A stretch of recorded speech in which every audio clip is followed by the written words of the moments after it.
Dr. Power, guests have arrived. Oh, thank you, Bonnicastle. Hi, folks. Come on in. Here we go again for week 6, and welcome. We're progressing along nicely. Love the discussion sites. Wonderful topics in there. And with 2 cohorts, there's lots to read, but it's valuable material. You're raising the awareness, appreciation of all of us of what's swirling around our heads as we craft strategies. So thank you for that. And some of you are making up to 25 posts, and for those folks, I encourage you to keep it up. I enjoy reading your posts. Sandy enjoys reading your posts. And you add to the value and make the class a success that it is. So thank you for that. But having said that, all you're required to do is that 2 meaningful posts to get the same sort of mark. So as long as they're substantial, well thought out, critical thinking posts, you've achieved your objective. And but do more if you're doing that, and we'll work with you. We're having fun with it. Got your team assignment in, working on marking them with the 4 classes. I'm running just a little bit behind, but I will have them back to you before your individual assignments are due, which is coming up at the end of this coming week, I guess, next week coming up. No, that's week 7, week after that coming up. In any event, what else is exciting on our list? So today's in the paper. We have some things going on. First, I was struck by President Obama's move this week to put some sort of regulation, some sort of control over the internet. And I corresponded with a couple of you on the discussion site who raised it already. That's very troubling to me. The internet to me is it's sort of the collective commons. It should be treated as a commons. It belongs to all mankind. And the danger of allowing America to control the internet and put regulations in place and treat it like a utility, like your water bill and everything else, it will not be long before it becomes sort of a cost-based thing and a control thing that when we have conversations like we do in here and we challenge, we test hypotheses, we make political leaders feel uncomfortable. It's not a far stretch to consider that 3 offensive on the internet may cut you, have you banned for life from the internet. Could be wrong, but just it's troubling to me. I mean, the Internet of Things, we have this shift that's taking place where the old capitalist model is finding it has to give a little bit away to the Internet of Things, to this collective commons, to the marginal cost society, that we're dropping the prices. This newspaper, for example, the cost of producing a hard copy, every page costs money. But if I produce this newspaper online using the Internet of Things, after the initial cost, 7 billion people can read it. The marginal cost comes down. In fact, it's free in many cases. And so as more and more goods and services become free, society's better off as we do this collective commons. And the last thing we want is the regulatory authorities trying to control this. In fact, a number of years ago, I chuckled at the time when the internet and email messages were coming out. Believe it or not, Canada Post, their unions propose that Canada charge a small part of a penny for every email we sent to the post office as it was sort of their field. It's that sort of thing that scares me when I see President Obama talking this way. So we could talk a little bit about the Internet of Things and the regulations of the Internet and whether it's appropriate or not appropriate, but let's have that conversation. Remembrance Day, I want to comment on that. It was a time for pause to remember folks who have made what we have in this class, is this freedom of speech, the freedom of elections, the freedom of debate to test each other's hypotheses without fear in a respectful way, all made possible by fathers and forefathers and folks currently serving like Tyler within our cohorts, all made possible. So I was delighted this year with the turnout. I think in Langford we exceeded 2,000 folks turned out for a small little village, which was remarkable. And in Victoria, I think it's been reported 25,000 people showed up, and normally the numbers are 50% of that.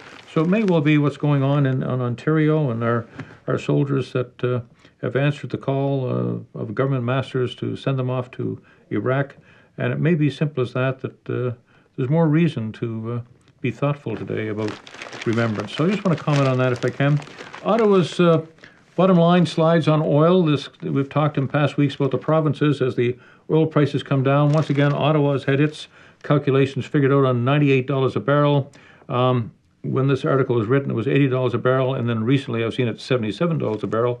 And so the point is the revenue stream coming into Ottawa is significantly less than they forecasted, which is going to impact on their discretionary spending and what they can do, such as the 4 brand new CF-35s they thought they would buy.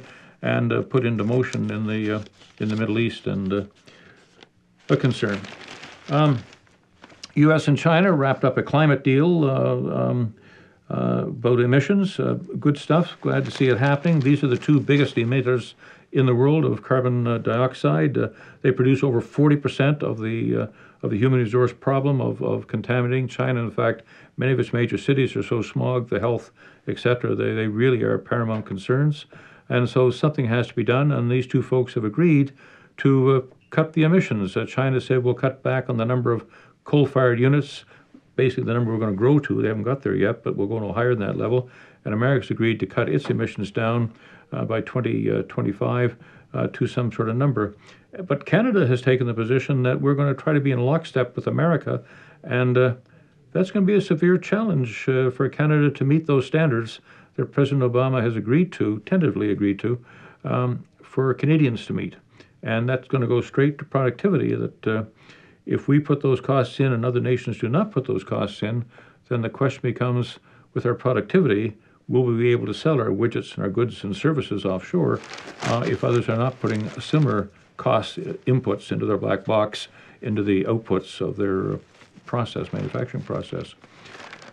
Something caused me troubling here was in a community in Winnipeg, a young woman, 16 years old, was brutally raped, beaten, left for dead, First Nations, and it's just tragic. And it's happened here in Victoria several years back, again in the water, left for dead under a bridge.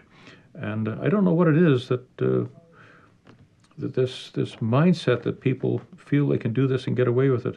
And so collectively, I'd like a little conversation to raise the awareness about the appropriate behavior and the suffering that First Nations have undergone because of our prejudice and our biases. And so let's spend a few minutes this week just reflecting on that and what the suitable sanctions should be for these young men that committed that crime. Robertson, president or mayor in the city of Vancouver, largest in BC, has just apologized to everybody for not listening to the electorate. They've got the feedback that they may well lose the election because people just have a sense that they've forgotten who they work for. And so his opening comments at the meeting was, "I apologize. Sorry, I lost my way. Give me a chance to get back into harness, and I'll start listening again." And a large part of it was over the homeless people on the streets. So that's interesting. Full marks today for the Europeans and particularly the Germans, who have taken this 1 meter square little box of computer equipment and sent it 350,000 miles into space. That's the distance of the moon is 225,000, so it's from here to the moon and half back, farther away, on a little 3-mile stone that's flying through space at 40,000 miles an hour, and they're able to set it down on that with that sort of accuracy. Can you imagine being able to move something that distance, that space, traveling at that speed, and land it on point? And so German engineering, European engineering, full marks, and it's going to share a lot of information with us as it proceeds out into its orbit and feedback information. So good power to the Germans and their engineering. The New Zealanders are looking at what Canada looked at in 1965. I remember standing on the parade square in Germany when we dropped the red ensign, Canada's flag at that time that men fought, Beaumont Hamel, etc., fought under, and put up the maple leaf. And it was quite a painful day for many of us, and the transition to the new maple leaf, and a lot of feedback. But over time, we've come to adopt the maple leaf as our flag and as our icon, and seems to be well accepted, although there's still some pangs, of course. I still fly the red ensign off the back of my little boat.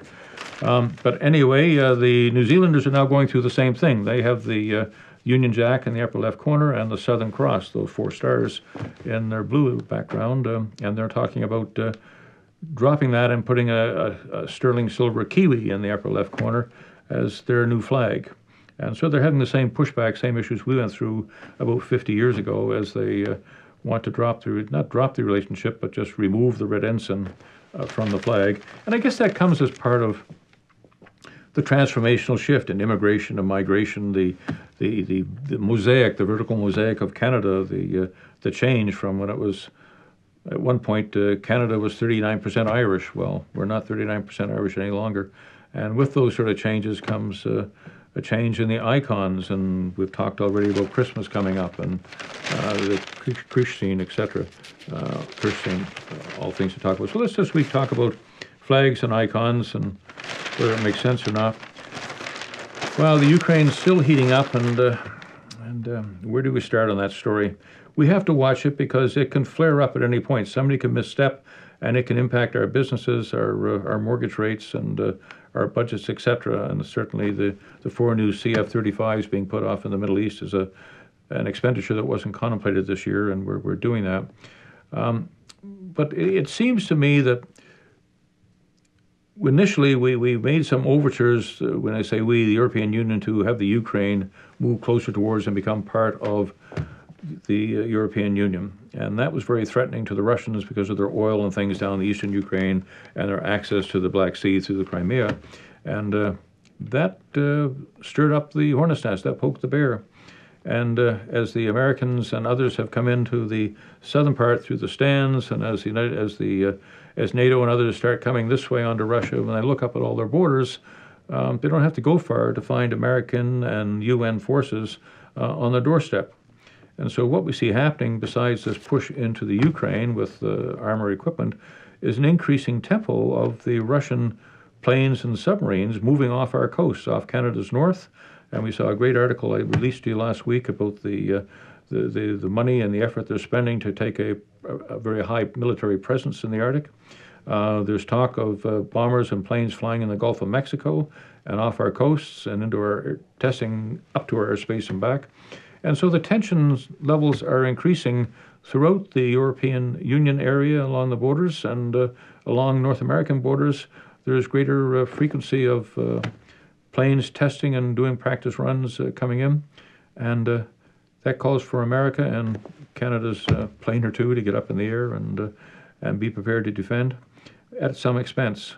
And so I just wonder how much of this would have been necessary had we not proactively pushed to get the Ukraine to come across and join the European Union. We could talk a bit about that. Have we poked the bear, and is this the consequences of that? And these close bumps and things that we're having, these serious little interaction, how dangerous would that be to the world's economy? We could spend a few minutes on that this week. I went kind of long last week, so I'll try to cut it a bit shorter this week if I can. Let's see what I can get here. Currency crackdown. Yeah, this was all about the LIBOR rates in Britain, and 6 British banks, primarily British banks, but other banks included in that 6, they charged them $4.3 billion in fines. Of course, they made far more than $4.3 billion, but rather than go to jail, they got fined to pay, and the 6 big banks are working their way through making that payment. But it was just a bunch of traders wheeling and dealing and using the ability of new technology to have their machines run ahead of, say, your order or my order using the slower technology.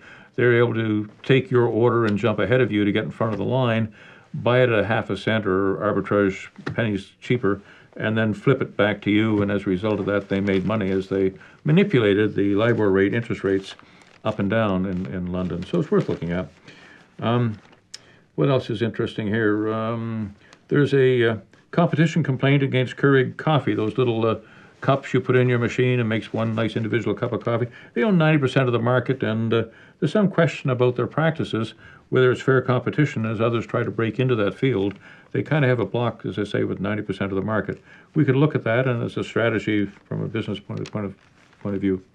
And Canada is spending, increasing its spending to about 2.5 billion extra dollars in getting its infrastructure and pipelines ready for a turnaround in the price of oil at the time when the industry generally is cutting back and stopping their investment into the infrastructure, and Canada's going the other direction, a contrarian.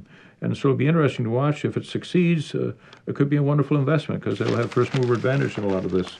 So we could look at that.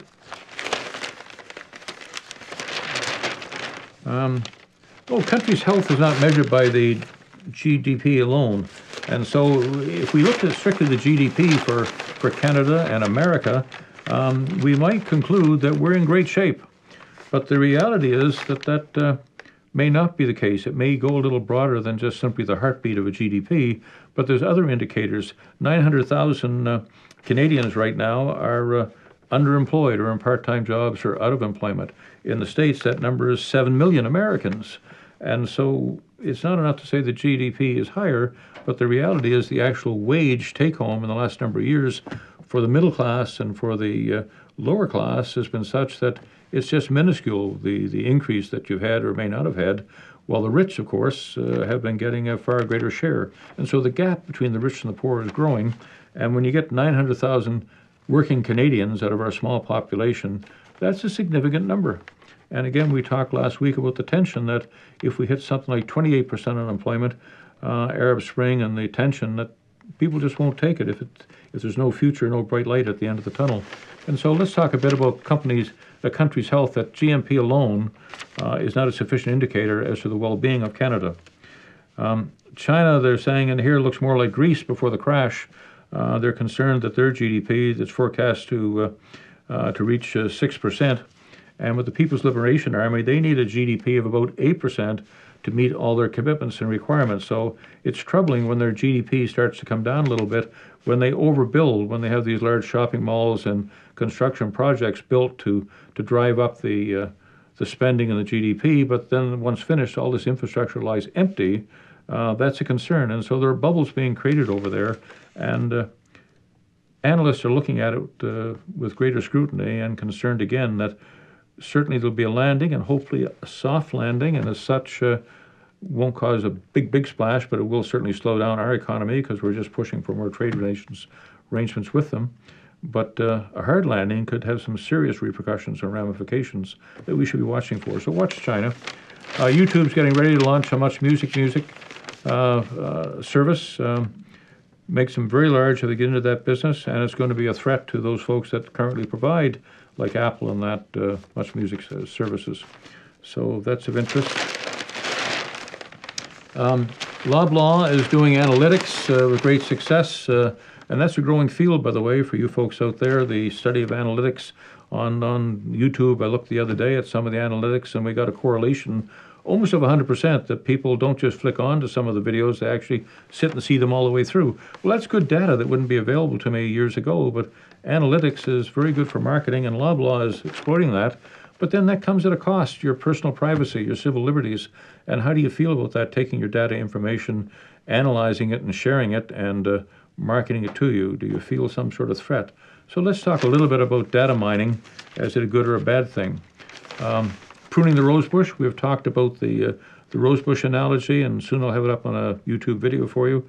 The aspect of at times suckers appear, you've got to cut them off. Well, Walmart's going to cut 200 employees off at its head office in Canada to take those resources, those paychecks, etc., and drive them back into the rosebush to produce better income, better bottom lines, better production. So we could look a little bit at that. Deflation looming in Britain and in Japan. Actual deflation, the cost of housing actually goes down from what you paid for it, much like the Americans saw recently when the housing boom bust took place, that the cost of housing went down. In fact, many were underwater for mortgages. And they're suggesting that Britain and Japan are just bouncing on that figure right now, that it wouldn't take much to stop minimal growth and go into a minimal decline, much like Japan. So we can watch for that because it certainly impacts on their business. And maybe just one more point I think I picked out in here to talk about. Yeah, Conrad Black's back in promoting his new book, and we've had a conversation about Conrad Black. And the reason I raised this is he's put out a new book. It's called, and give him a little promotion if I can. It's called Rise to Greatness: A History of Canada from the Vikings to the Present.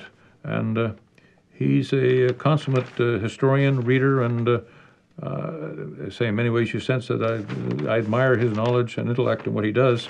But I guess zooming out for a few minutes, the aspect that as Canadians, we don't know our history, our Canadian military history. We know the Americans, we know the British, etc. But I give full marks to Black that he's spreading the word about Canadian history and things as Canadians we should all know. So maybe it's a Christmas present, one of his books. Homeless man sets his house hair on fire, prompts outrage. We've talked about homeless in Vancouver and things we need to do about it as citizens. I think that's it for the week. Again, continue. We're here for you if you need us. Sandy and I are both available. Call me anytime through the weekend, 250-472-3836. Hope you're enjoying the course. See you next week. Bye-bye now.